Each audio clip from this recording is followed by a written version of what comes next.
కొన్నిసార్లు మనం చేసే పిచ్చి పనులు మనకే తెలియకుండా మంచి పనుల్లా కూడా అయిపోతూ ఉంటాయి కదా. ఇందుకే ఏం పిచ్చి పని చేశాను అనుకుంటున్నారా?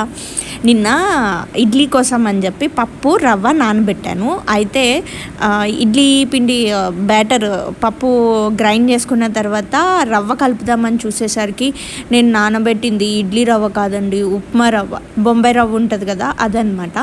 ఎందుకు కన్ఫ్యూజ్ అయ్యానో మొత్తానికి అదైతే నానబెట్టాను కదా, సో దాన్ని ఏం చేయాలో తెలియలేదు. సరే చూద్దాము, దోశలాగా పోసుకుంటే వస్తాయేమో చూద్దాంలే అనేసి ఇంకా అదే పిండి కలిపేసి మార్నింగ్ లేచిన తర్వాత దోశలు వేద్దామని ట్రై చేశాను. ఫస్ట్ భయపడ్డాను పల్చగా వస్తుందో రాదో అని. ఫస్ట్ దోశ మాత్రం కొంచెము లావుగా వేసాను అనమాట, చాలా బాగా వచ్చింది.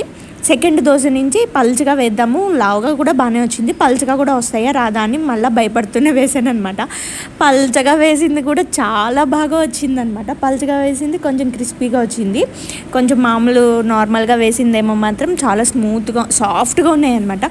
ఇది పల్చగా వేసింది కూడా ఎడ్జెస్ దగ్గరే క్రిస్పీగా వచ్చింది, మధ్యలో అదంతా కూడా చాలా సాఫ్ట్గా ఉంది. ఎవరైనా పెద్దవాళ్ళు కొంచెం మెత్తగా తినాలి అనుకుంటారు కదా, అలాంటి వాళ్ళకైతే చాలా బాగా నచ్చుతుంది అనమాట. అంటే ఏం లేదు, 1 కప్పు మినప్పప్పుకి 3 కప్పులు బొంబాయి రవ్వ అనమాట. అంటే ఇడ్లీ రవ్వ ప్లేస్లో అది నానబెట్టాను కాబట్టి ఇలా వచ్చింది ఇది.